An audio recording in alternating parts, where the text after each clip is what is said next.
sur 2 à 5,40 m. Et oui! L'histoire continue! Magnifique. L'histoire continue pour Kevin Mayer! Après la perche, il y a une longue attente. Le concours de perche où était le Canadien Lepage pendant mon attente était en cours. Je commençais vraiment à être bien là. Je commençais à être confiant parce que Javelot, j'étais confiant. Et je savais que Lepage courait pas très vite aux 1500 mètres. Donc il fallait qu'il fasse une grosse perche. On regardait la télé en même temps qu'on se posait, qu'on se reposait. Et je voyais qu'il était pas super bien. Et effectivement, il a pas fait une énorme perf parce que le vent était très capricieux en plus. Donc on a commencé à faire les calculs.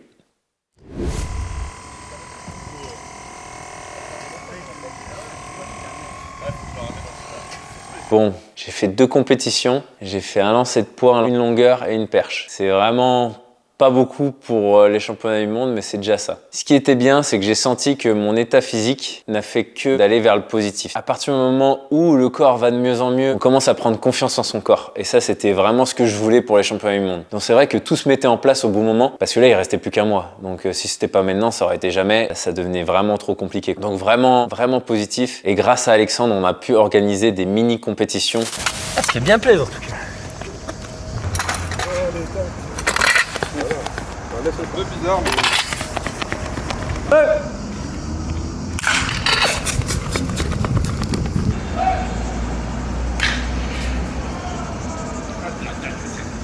Oh, j'allais gagner!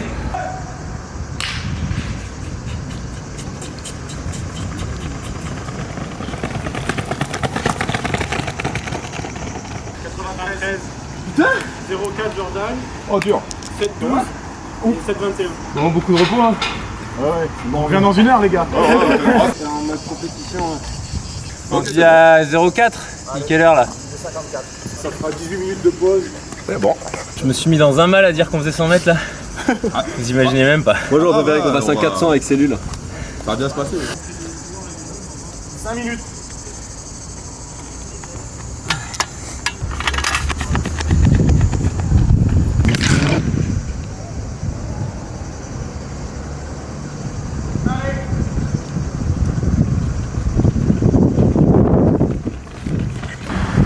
Ah c'est long.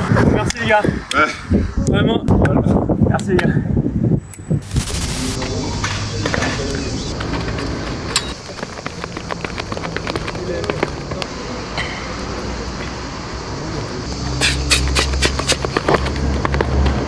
Ah mais au 5. Ok.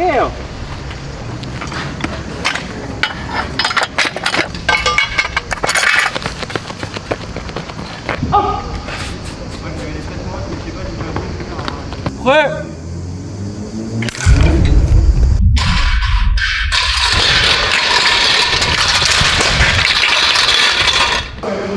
Bon allez, un 110 hein.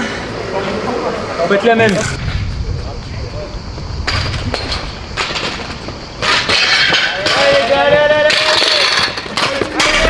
I'm way more disciplined, I'm way more clever. High as a feather, fresh as new leather. Lately I'm cheesing, that's word of cheddar. They taking shots at me, tons of Beretta, but I'm Leonardo, do all of you shredders. Water so cold, but my passion's a sweater. Not even Goku could get on my level. I ain't concerned with who better. It's me versus me. You can't compete, ain't no defeat. I got the faith, I take a lead. Pour un premier de l'année, ça. C'est long. Ah la 5ème, j'ai fait mes lactiques déjà.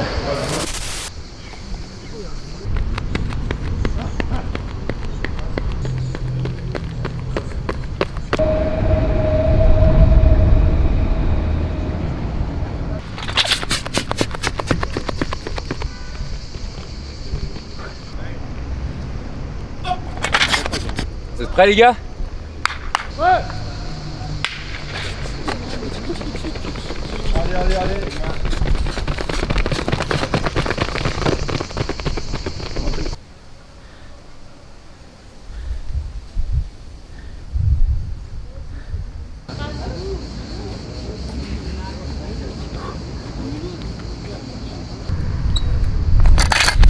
Allez hein.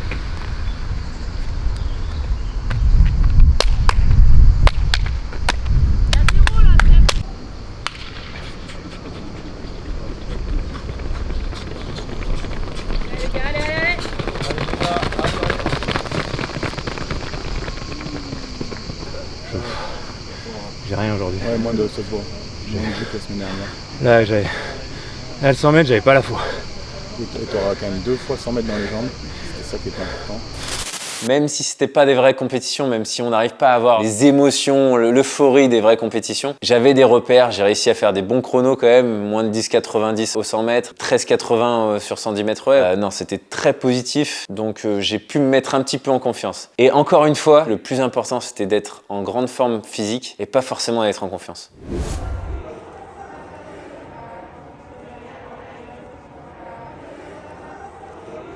C'est le moment où on fait les calculs après la perche. Avant, on peut pas trop savoir, il reste encore trop d'interrogations. Donc, on commence à calculer. On estime que s'il fait son record, il faut que je lui mette 10 mètres. Il faut que je fasse à peu près 67 mètres, 68 mètres pour être sûr de le battre après aux 1500 mètres. En sachant très bien qu'à tout moment, il peut battre son record. S'il fait 61 mètres, il faut que je fasse 71 mètres. Donc, j'arrive au javelot clairement avec beaucoup de pression en me disant si je veux être sûr aux 1500 mètres sans repère, de ne pas craquer, il faut que je fasse 70 mètres.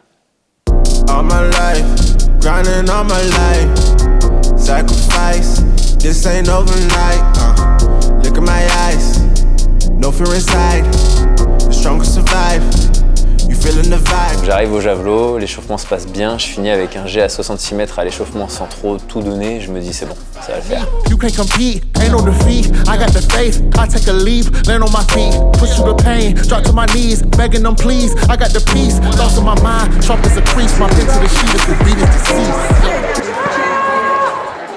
Et là, on arrive au premier essai et comme d'hab, j'ai un surplus d'envie, un surplus d'émotion qui fait que j'y vais comme un taré en ne respectant absolument pas tous les temps qui font qu'il y ait de la tension et qui font que le javelot part avec énormément de force. Et donc ça atterrit à 64 mètres, très très loin des 70 mètres. Grosse pression, il me reste 2 essais pour assurer mon titre de champion du monde ou voire même assurer tout court quoi, parce qu'après il y avait Ziemek, l'américain, qui pouvait me rattraper si je restais à 64 mètres. Beaucoup plus même pour Kevin, qui on le sait est capable de lancer le javelot au-delà des 70 mètres. Si déjà, on pouvait le voir aux alentours des 68 mètres, ce serait déjà une très bonne nouvelle.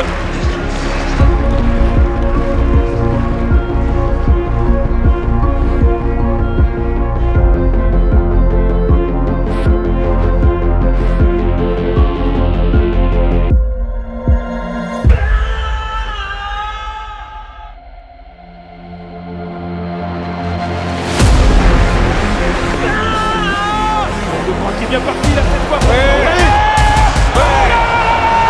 Il est loin, Kevin Mayer. On réclamait 66 mètres. Il est allé encore plus loin. Monstrueux Kevin Mayer qui attend désormais la mesure, mais il le sait là. Il le sait. Il y a déjà des larmes dans les yeux. 70, 31. 70 mètres 31 pour Kevin Mayer. Énorme coup de bambou sur tout le monde et sur Pierce Lepech. Donc au deuxième essai, je me concentre vraiment que sur la technique, que sur l'aspect technique à pousser à fond dans le pied droit, tout en gardant le haut fermé pour créer de la tension, pour créer du retard entre le bas et le haut, pour que la tension soit tout transférée dans le javelot. Je lance et là je crie, je vois que ça part super bien, mais avec le vent, il part comme ça et c'est le moins bon vent de diagonale de face. En fait, quand je l'ai vu en l'air, je me suis dit ah non, il me le rabat à 65 mètres, etc. En face de moi, j'ai le grand écran qui montre où le javelot tombe et je le vois tomber à 70 mètres et là je me dis putain, j'explose parce que je suis tellement content. Là avec 70 mètres j'étais pratiquement sûr d'être champion du monde, même s'il faisait 60 mètres, même s'il battait son record et tout. Donc, et vis-à-vis des interrogations, vis-à-vis de tous les doutes que j'avais depuis le début de l'année, vis-à-vis de mon tendon d'Achille, etc. Mais l'ascenseur émotionnel qu'on a quand on est assuré d'être champion du monde, c'est n'importe quoi. Et en fait je réalisais même pas.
C'est la séance de la muerte. Je me suis dit que je pouvais pas l'éviter.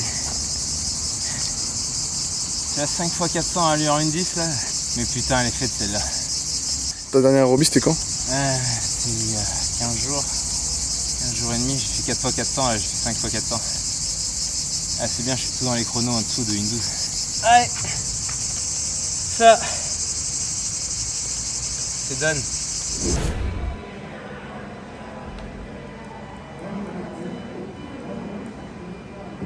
Combien J'ai 18 secondes de marge avec Zimek. Et son record c'est 4,38. Allez, imaginons il fait 4,30. Imagine, il explose son record, il fait 4,30. Il fasse 4,48. On s'est dit 16 secondes, c'est 80 Ouais. mètres. Faut que tu aies une cinquantaine de mètres. Non mais 10 secondes, ouais, 50 mètres, voilà, 50 mètres. C'est bien dit, 50 mètres. Ça, t'as des repères visuels. Ouais, exact. Chronométrique, c'est dur à compter. Non, c'est ça. 50 mètres.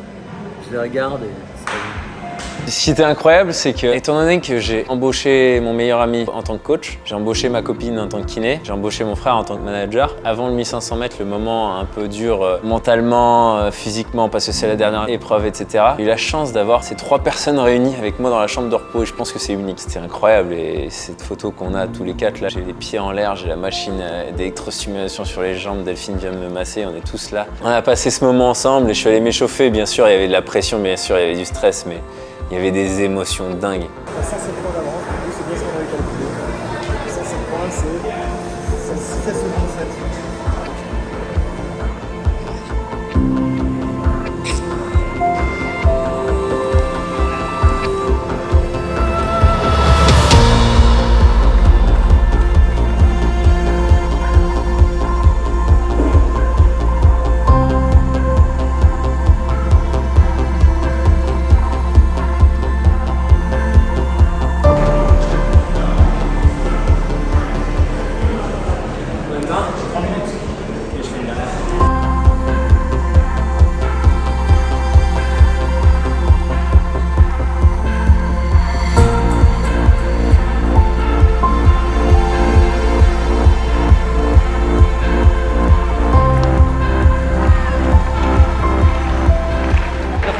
Champion for France, Kevin Mayer. Second place for Canada, Pierce LePage. 11 points behind for the USA, Zach Simak. On your mark.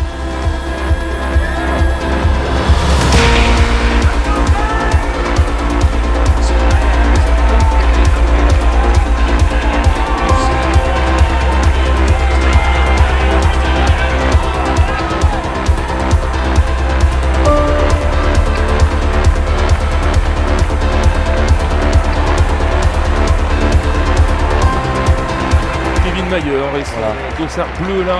Pierce Lepage est devant lui, mais juste devant lui. Et Zach Zimek qui est aussi 2 places devant, qui est juste devant Lepage, qui est 3ème, lui à 118 points de Kevin. Ça l'emmène à plus de 17 secondes à reprendre.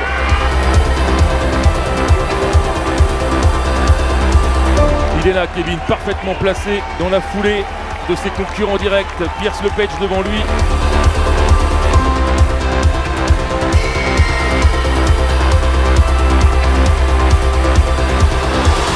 Zimek et Lepage qui essaie de partir discrètement, mais il est grand Lepage, donc on le voit, il a repéré Kevin et il revient tranquillement en sortie de virage au contact.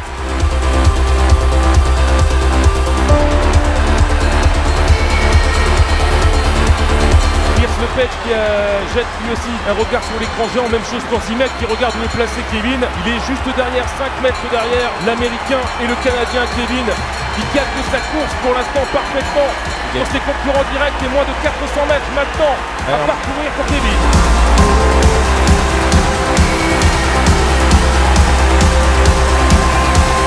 Et devant lui là, toujours Zimek et Lepage.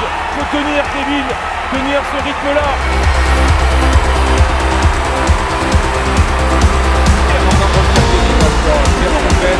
Kevin va même essayer de finir devant. Il est en train de revenir sur Zimek, justement, Kevin Mayer, qui revient, qui a dépassé Zimek, qui est en train de dépasser aussi. C'est bien joué ça, Kevin, jusqu'au bout avec son panache.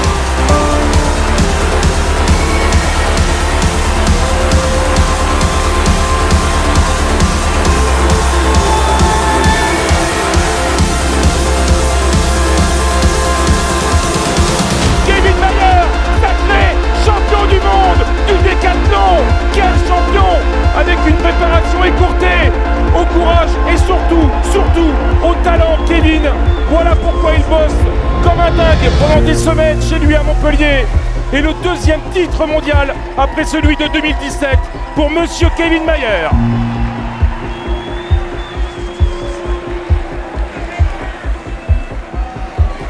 Le décathlon, c'est tellement dur que des fois on se demande pourquoi on le fait, mais à chaque fois qu'on le finit, on se dit mais c'est tellement une sensation de jouissance, d'accomplissement, de tout ce qu'on veut qu'on n'a qu'une envie, c'est d'y retourner à chaque fois. C'est incroyable.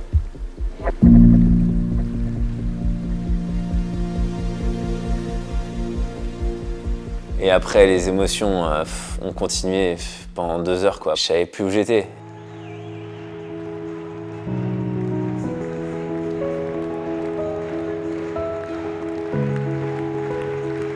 À des moments, on se remet tellement tout en question. Tu te dis, je suis peut-être plus fait pour le décathlon, mais putain, mais moi, je me vois jusqu'en 2018. J'ai envie de continuer jusqu'en 2018 et mon corps allait m'arrêter. Et trouver la solution et réussir à arriver jusque-là. Et c'est indescriptible et c'est pourquoi je fais du sport, c'est pourquoi je fais du décathlon et c'est pourquoi j'ai choisi de m'entourer des personnes avec qui je travaille aujourd'hui. C'est parce que je vis des émotions de dingue avec les gens avec lesquels j'ai envie de les partager. Et c'est ma plus grosse fierté aujourd'hui. Même s'il y a des moments difficiles, même si aujourd'hui j'en chiale tellement ça a été difficile à un moment, je regrette rien parce que c'était incroyable. C'est des difficultés qui m'amènent à me remettre en question plus profond de moi-même et qui me font évoluer, qui font qu'aujourd'hui j'ai toute la confiance que j'ai, que je suis l'homme que je suis. Que des trucs comme ça qui fait que tu te dis mais putain, déjà je vis des moments exceptionnels mais c'est incroyable, tu te dis mais c'est une explosion d'émotions qui va bien au-delà de moi parce que je la transmets à plein d'autres gens et même à des gens que je connais pas et en faisant ces vidéos YouTube on essaye même de l'étendre encore plus en vous faisant vivre ce que je vis tous les jours et surtout en championnat parce que c'est putain de fort et j'espère pousser les gens à faire du sport parce que je pense que c'est que dans ce domaine-là qu'on vit ça, clairement.